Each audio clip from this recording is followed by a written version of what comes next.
Presence is the state of being present. When you have presence, people just can't ignore you.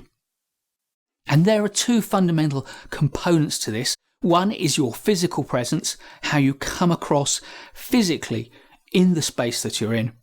And the other is what's going on in your head, your mental presence. And it's your mental presence I want to talk about in this video.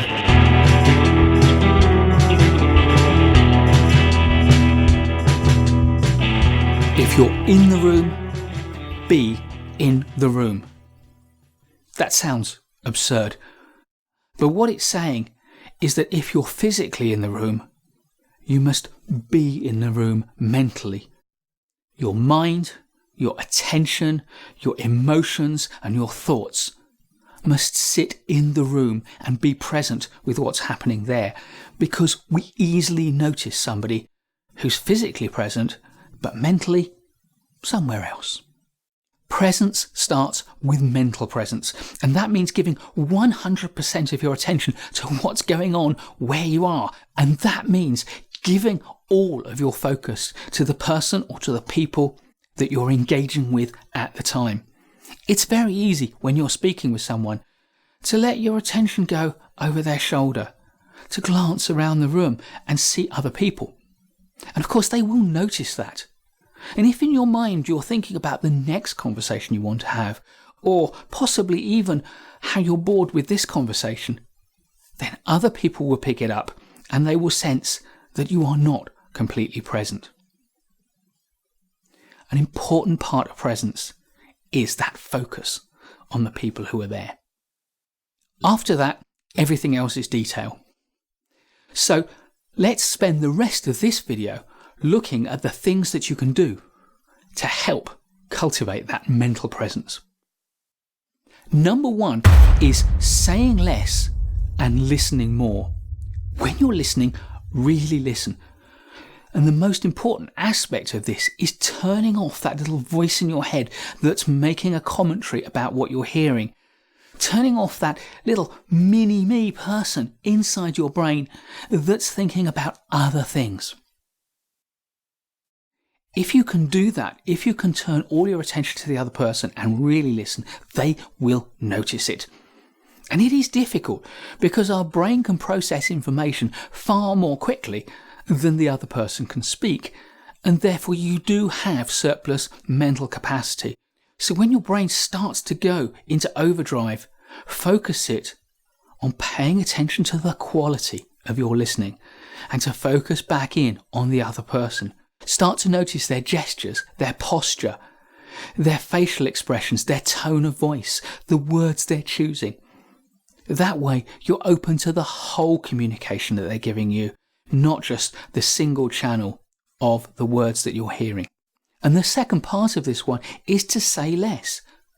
Only contribute when it adds real value to the conversation and the dialogue, either by building a relationship and strengthening the communication channel between you, all those little questions and acknowledging sounds, nods, and thank yous that contribute to building a good conversation.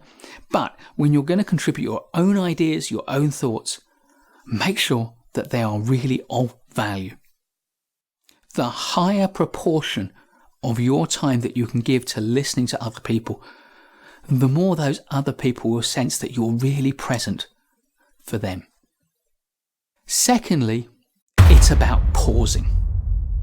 It's about stillness and calm and fighting the temptation to fidget or to glance around or to do something with the pen you're holding or the notepad you've got.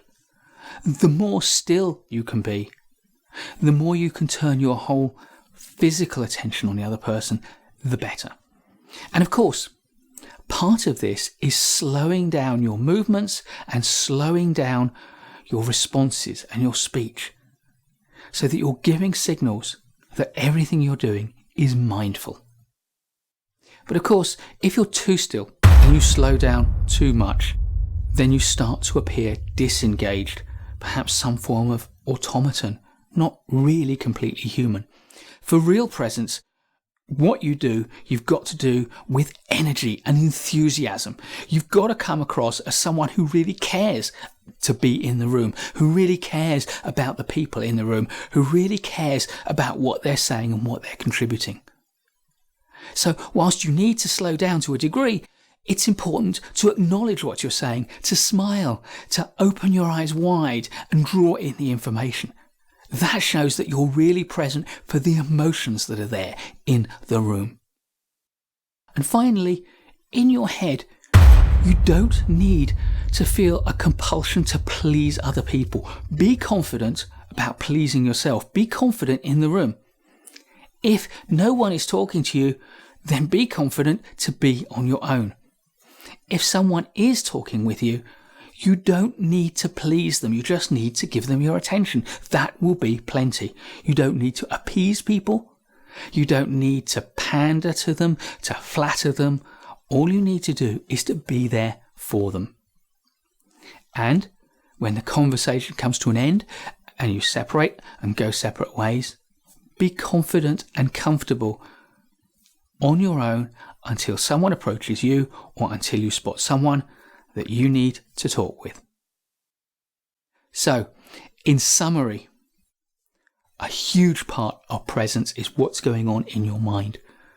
You can be physically present but mentally elsewhere, and that will have a huge impact on the way people perceive you, and a negative impact. But if you're present in body and you're present in mind, if your attention, your emotions and your thoughts are all in the room and with the people with whom you're engaging, then they will see you as present, and that will have a huge and positive impact on the people around you.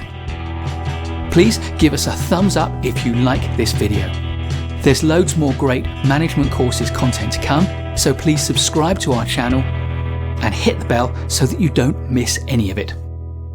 I'll see you in the next video, and in the meantime, keep learning.